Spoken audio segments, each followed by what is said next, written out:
Hey, it's WRAL Triangle and Two's Mark Bergen. After 34 years, Gary Hahn is retiring as voice of the NC State Wolfpack. WRAL's Ryan Bissesi caught up with Hahn about his career and what he hopes to do in retirement. Here's what that conversation sounded like. I know it seems like your mind's been on your mom a lot lately, but have you been able to kind of think about and reflect on how, I guess you've got one more basketball home game and this is it for you after 30 some odd years. Have you reflected on it much? No, to tell you the truth, I haven't because I've been so locked into taking care of my mom and doing, my job. Most of the time, I'd have to work when she was asleep. So I'd work from about 8 o'clock at night to about 1 o'clock in the morning, and then I go to sleep. And then she'd Mhm. get me up a couple hours later when she needed to go to the pot, and I'd help her, and then back and forth. So I didn't get much uninterrupted sleep during that time, but God made a way for that to happen. So that's kind of what I've been locked into, and I know I've got. Let's see if I'm able to work the game at Carolina on Saturday, then Duke on Monday, and then Pitt the following Saturday. I'll have 3 regular season games and then at least one in the tournament left. And then after that, I don't know whether there's good. I would assume there'd be some sort of postseason for NC State, but I don't know about that. But no, I haven't really spent a lot of time thinking about it because I've had so many other things going on. But it may hit me when it's all over. But I think it's been a good run. 34 years in one place. That's a blessing. I think the Lord has. He brought me here. He opened up some incredible doors for me to come here 34 years ago, and He's protected me while I'm here. And so. I just have to give thanks to him because when I wanted to do this about the time I think I was 12 or 13. I think I was about 13 years old when I wanted to start this. And I listened to the Pittsburgh Pirates as a kid growing up in Western Pennsylvania. I lived the first 11 years of my life there. And they had 2 announcers, Bob Prince and Jim Woods, and they're both in the Hall of Fame. One of them was a wild man, Bob Prince, and one of them was a straight man, Jim Woods. And they had so much fun in the air together. I thought, man, this has got to be the best job in the world because all of my relatives worked, in the mills or in the whatever. My dad was, KDKA, was that the station? yeah, KDKA? KDKA 1020, KDKA Yeah. Pittsburgh.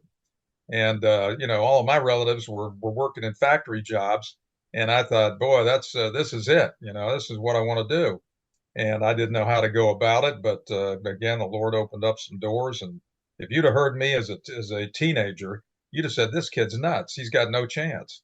He's got no voice. He's got no." But I just had a desire to do it, and God was merciful to me, and He allowed me to what talent that He gave me. He allowed me to develop, and I was just on a mission to become a sport. I wanted to be the voice of the Pittsburgh Pirates. That never happened, but I got to be the voice of. I got to work at Louisville for a little while. I got to work at Ohio State. I was the voice of the Buckeyes for a couple of seasons. I got to work at Alabama, and I've gotten to work 34 years here, which has been actually the biggest professional blessing of my life. Was when God opened up doors for me to come here. As you said, you didn't grow up in this area. You came here around, I guess, 1990. Would that be right to Hmm. say? Yeah, Um, May of 1990. so you kind of had to get seasoned with kind of the triangle and the whole environment of, NC State, UNC, and Duke being such a big part of this area. What's it like to have been part of that for a while? So passionate. The fan bases are really passionate here, and the schools really matter. The teams really matter here.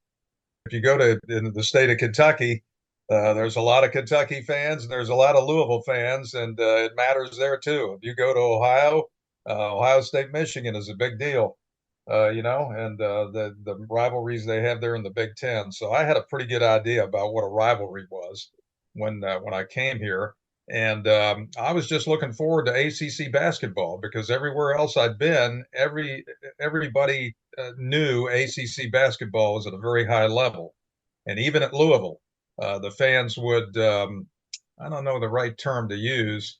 It's they didn't. I won't say envy, but they knew that the ACC was up there, and maybe the Metro Conference wasn't quite as high.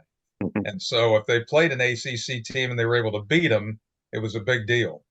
And so I knew ACC basketball was something special, and I knew that ACC football wasn't quite what basketball was, but it was on the way up. And so when I first got here, the first person that befriended me was Bob Harris, who was the longtime voice of the Duke Blue Devils.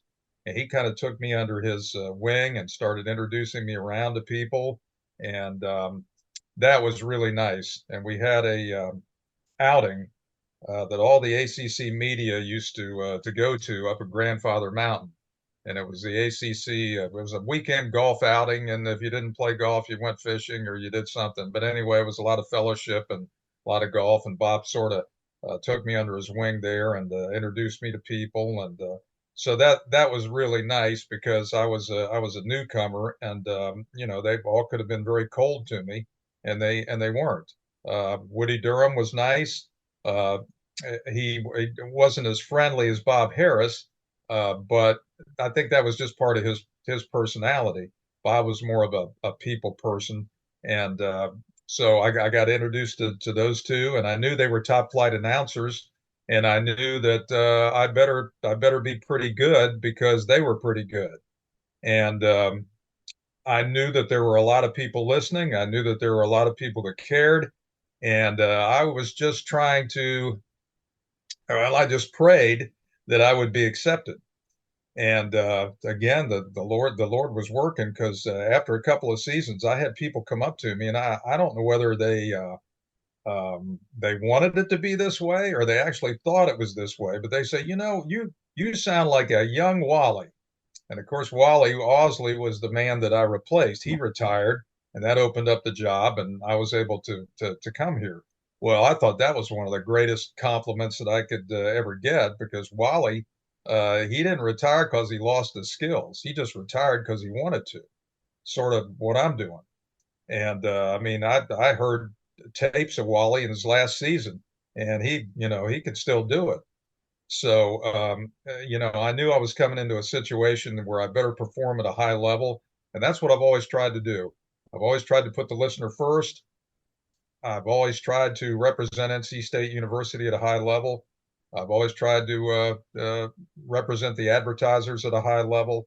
And because that's what is expected. And I knew that was expected when I got here. The ACC that like I grew up with and so many people around here grew up with, when it was such like one of the main vessels of entertainment. Like now you've got so many forms of entertainment, but the players were obviously a big part of the Tobacco Road legacy. Michael Jordan, David Thompson, Christian Laettner, Tim Duncan, and the coaches, Valvano, Dean Smith, Roy Williams, Coach K, and even the media that extends into the media sphere with guys like Bob Harris and the late Woody Durham and yourself. Now it's like everything is just changing, and like a lot of those figures are gone or gone or passed away even. And you're kind of like one of the last vestiges I see of kind of triangle ACC basketball from its glory, its golden age, I guess. And there's just so much change in the college sports landscape and the ACC landscape in general. What comes to your mind when you kind of think of all that change going on? Well, the first thing you talk about the golden age. Actually, when I moved from Western Pennsylvania to Cumberland, Maryland, at age 11, you couldn't get over the air TV there because it was a mountainous region. So if you just had a pair of rabbit ears, you got nothing but snow. So some of the people there got together and they put repeating towers on these mountains so that they could get a signal all the way from like Baltimore or Washington into Cumberland, Maryland by way of cable. This is early. I mean, this is early cable TV stuff here.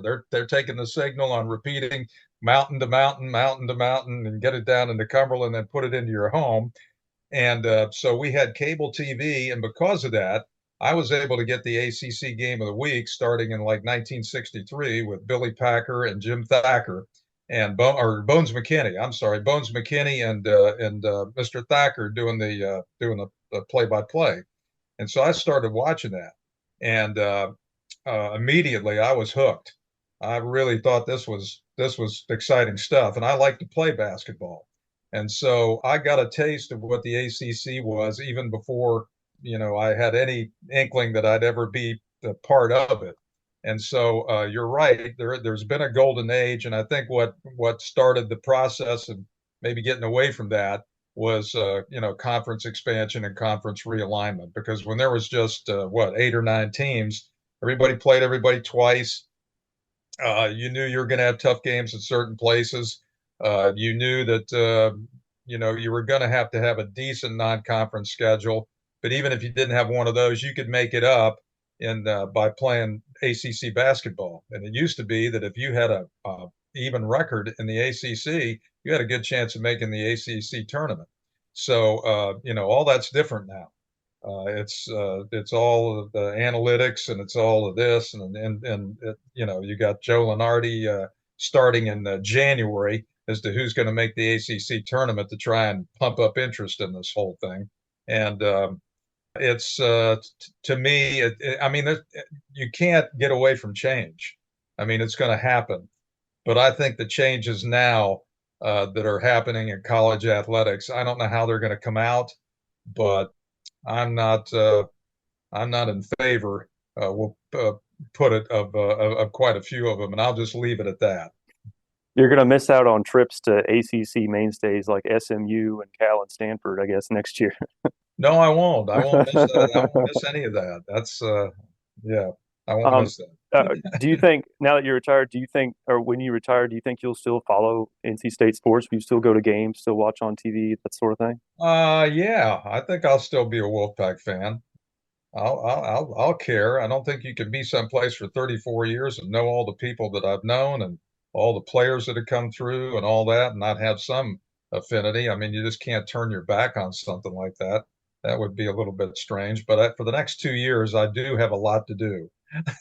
I've got a lot to do. What are some of your goals or intentions for Well, my those 2 mother years? has, I've got to take care of her estate, and that's going to take some time and some doing. And then I've got some personal things in my life that are coming up that I'm looking forward to.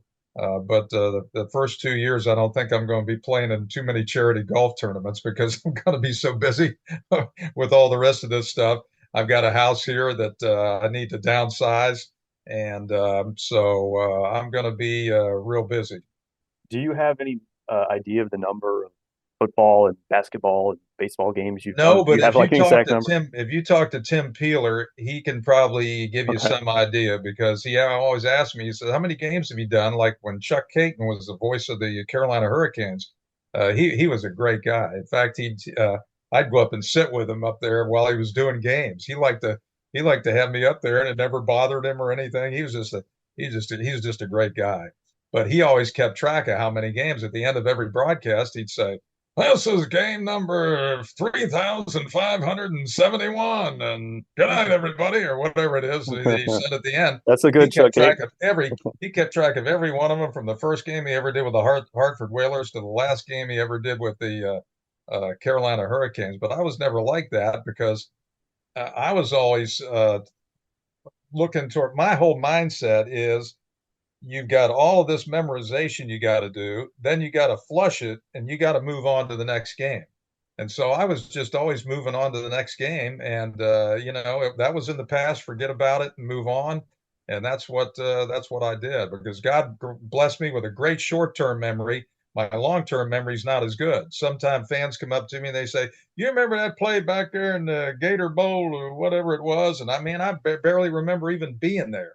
I mean it. I mean, that's how focused I was on just knowing who all the players were and trying to call the game. And then when the game was over, you flush it, and then you go to the next opponent, the next set of numbers and names and faces that you've got to get into your mind. So that's why I never really counted it. So I don't. But Tim Peeler, who's the NC State historian, if you give him a call, and after we're done, I think I got his number here somewhere. I think he counted.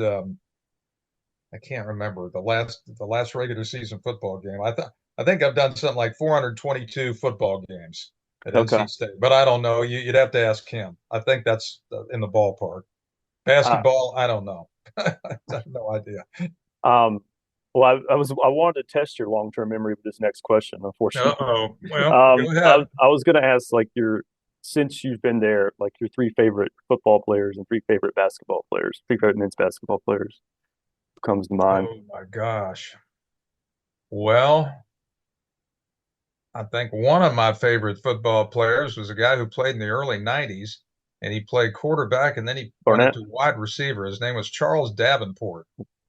And he was a cool guy to be around. And when you interviewed him, you got it right from the heart.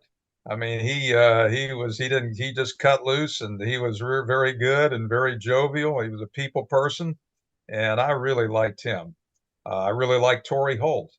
Torrey Holt was another guy that was sort of like Charles Davenport. He was the first guy there. He was the last one to leave the practice. He was he was just a great guy, friendly, um, outgoing. I'd have to say I liked Torrey Holt a lot, and so those are two right there. And I'm trying to think of some of the others. The D'Antonio Burnett is another one, a linebacker who's the strength coach now for NC State football. I always liked him. He was sort of the same way. He just told you the way it was, and he was very friendly and outgoing, and I always liked him. I guess those are three football players. I'm probably leaving some out because there's been a lot of nice guys that have played football at NC State who've been very cooperative and very friendly and outgoing, and weren't scared of the media, and knew that at least I was there not to kick them in the butt, but to usually give the positive spin on things. Because these guys don't try to fail. They don't try to fumble the football. They don't try to throw an interception. They're trying their best. And a lot of fans, I think, lose sight of that. Basketball wise, let's see. Todd Fuller would be one. Played in the mid 90s for Oh yeah, I remember Todd. The Pack. And the thing about Todd was He was really intelligent, not I only think, a right? good basketball player, but he was a perfect student. Yeah. Never got a B. It was absolutely incredible with the time limits that they're put on these guys. But he was just brilliant, and I admired him a lot. I liked Todd Fuller. When I first got here, of course, there was Chris Corchiani and Rodney Monroe. Rodney Monroe is a little more reserved. Chris Corchiani was a little more outgoing, but I certainly liked them. Tom Gugliotta was another basketball player that was sort of reserved, but as I was there longer and he got better, we hit it off really good, and I enjoyed him. Let's see, going forward. Oh man, I'm trying to think of some of these other guys because there are lots of different sort of eras, the different coaches that would come in there, and I hate to leave people out.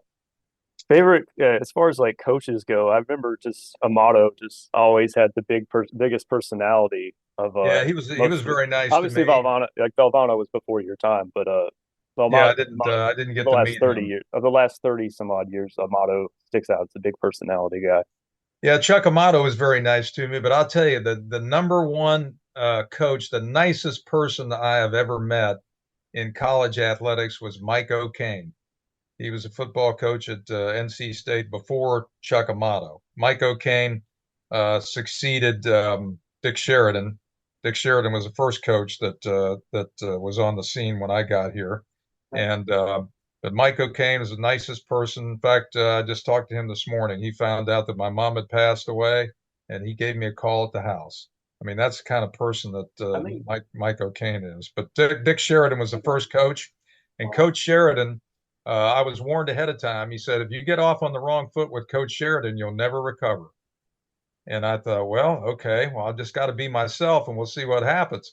Well, Coach Sheridan liked me because I would come to practice. And back then, reporters could come to practice, but nobody did.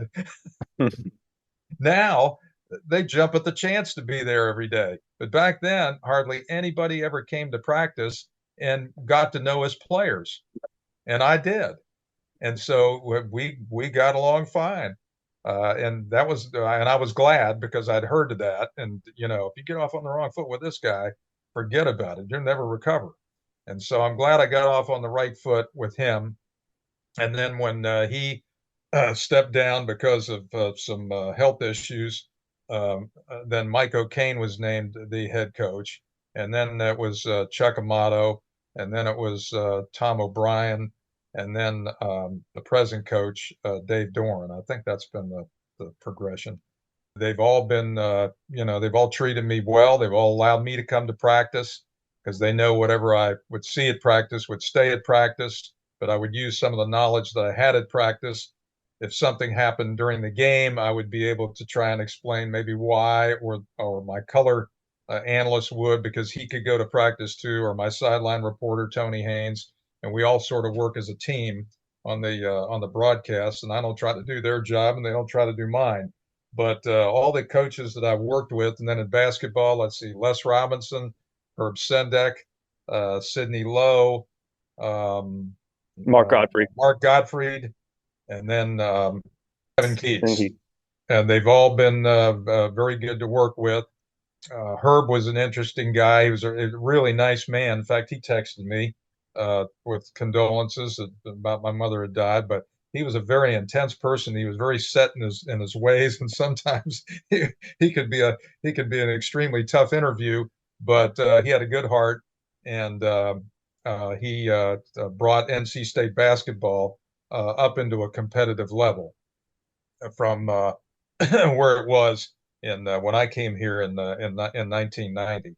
And when I first came here, of course, Les Robinson had a real good year with the leftovers from the previous regime. But then when they matriculated out, there was a big drop off, and I think there was a couple of 19 loss seasons in there, and it was pretty tough. And Les was trying hard, but his mission was to get the academic standard up of the basketball team. It really wasn't to win games, and I didn't know that till later. And so he kind of took one for the team, being an NC State graduate, and got the grade point average and the graduation rate up. And then Herb came in, and he was able to bring the competition level up to the next level. And then the competition level has steadily grown to where NC State now is competitive. Where in 1992 or whatever, I mean, the program was pretty much destroyed and was at rock bottom. So every one of these guys has had a role, and they've all fulfilled their role well, I think. Now, did you have a battle with prostate cancer? I was diagnosed with prostate cancer in 2009, but fortunately, it was at a very early stage. I won't go into how it was all detected, but it was a miracle from God that it was. And I decided that the best thing for me to do was to have surgery, where I could have had a lot of these other options, but I wanted to make sure that I could sleep at night. And so that's what I did. And I think I was in one hospital at the same time Dana Bible, the offensive coordinator for NC State, was battling leukemia at another hospital. And so all that sort of happened at once. And I got a lot of positive feedback from that. I remember Dick Vitale reaching out from the V Foundation and sending me books and never give up, baby, and all that kind of all that sort of stuff. And that was sweet. And so I tried to use that in a positive way to let people know that they should get PSA tests, and they should do that. But you never missed like significant time because of that, or? No, I missed one game. It was at Virginia Tech because of the surgery in 2009, and then I just willed myself to be back 1 week later when Carolina played at State. And I'm doing this game. We're in the second quarter, and I'm thinking, oh boy, I think I made the wrong decision. I don't know whether I'm going to make it to the end of this game or not. I'm not feeling so great. And then the game started getting better, and I just forgot about the rest of it. It turned out to be a fantastic game in the second half, and I hung in there and called the game and did a pretty good job, I think. And NC State ended up winning the game, but I think I probably pushed it by coming back that fast. Now, are they honoring you or doing something special for the game next Monday? I think Learfield's going to do something. The people that I work for, yeah, I think they're gonna. I don't know what it is, Hmm. and I'm going to try to trying to work out funeral arrangements now. And when we can do this, my mom's remains have to be put in a family plot out of state, and so that enters into it too. And I knew when she died on Sunday, I wasn't going to be able to be on the team plane on Monday going to Tallahassee. I had all these things that I had to do to what you normally have to do when a loved one dies. So it's been a tough couple of days, but I'm getting through it by the grace of God, and I think everything will be okay. But I'm hoping that I can do this Saturday's game at North Carolina, and then the Monday game at home against Duke, and then the next Saturday game at Pittsburgh, and then the game. Hopefully, there'll be a lot more games than one in the ACC tournament, and then after that, we'll see what happens. I hope you can make as many as you want to, or as many as Yeah, I feel missed good four. for. I'd never done anything like that before. I missed a Yeah. game when my dad died. I missed a game because of prostate cancer surgery, and I missed a couple other games when my superiors told me to go do a basketball tournament someplace, like the Virgin Islands or someplace like that. And I had no say over that. If your boss tells you to go someplace, and you're going to do it, so that's what I had to do, being the good soldier that I am. So those are the only times that I've missed football games. And basketball, I missed. Let's see, I missed a couple of times when I first got here. My first ACC tournament, I came down with some kind of creeping something that took away my voice, and I did those 4 games on Thursday, and I had no voice left for the rest of the tournament. So Gary Dornberg, I was working with him, and I think they either called in somebody to work with him, or he ended up having to do the semifinal Saturday and the championship Sunday at that time. I think that's the way it was. And so I felt bad about that. But I thought, I'm in my first year. I can't even make it to the end of the ACC tournament. Now, that's pitiful. But anyway, Yeah. it wasn't as bad as I made it out to be. I do have one tough question. I'm sorry, but I know I know myself. If you put somebody in a microphone in front of someone for 30 years, they'll say something that they don't mean or they regret. And I know you ran into a situation last year at the bowl game. I guess you were suspended for a few basketball games. Was there reflection from that? Did you learn something from that, or do you just kind of like flush that from your memory and climb No, out all I of? was trying to do is make some irreverent humor, but that's about all I'm gonna say about it because I've been told not to comment on it. But I did learn one thing because I can remember going back in the car. We're all going back from the game. Everybody's deadly quiet in the car. Nobody wants to say anything. And my phone's blowing up with all this stuff. And I just said, guys, you can talk because I've made a decision. I'm going to let Jesus Christ fight my battle for me, and whatever the outcome is, that's going to be His will, and I'm cool with that. And I found out the next couple of days or weeks that 90% of the people out there love me, and 10% hate my guts. Well, the 10% called me every name in the book, and the 90% love me. And so I think that was the biggest thing I learned from that because I never knew how people felt about me. I mean, I knew that they must have accepted me because I'm still there for 33 at that point 33 years. So I must be doing something right where they're cool with my performance. But I never really thought of how they felt about me as a person and how I represented the university and all of that. And that's what I found out. So it turned out that something that most people would think would be a terrible, embarrassing moment actually, to me, turned out to be a blessing. Thank you for your time. Anything else stand out to you about the next couple of weeks? I know you're obviously going through the thing with your mom. That's tearing up a lot of your No, I'm mind just space. hoping that But I can finish on a high note. When I made my announcement in October, I said that I wanted to go out while I still had my skills. And the last game I called, which was over at Wake Forest, I thought was one of my best games of the year, and it was a terrific game. And the more terrific the games are, the better the announcer ends up being. When you got a stinker like that bowl game down there in Charlotte in 2022, nobody's making a first down, nobody's doing anything. I mean, you're trying to hold an audience, and it's a lot tougher. But when the games get better, when the games get good, you get better, it seems. But the key is to be able to do a good job when the game is not good.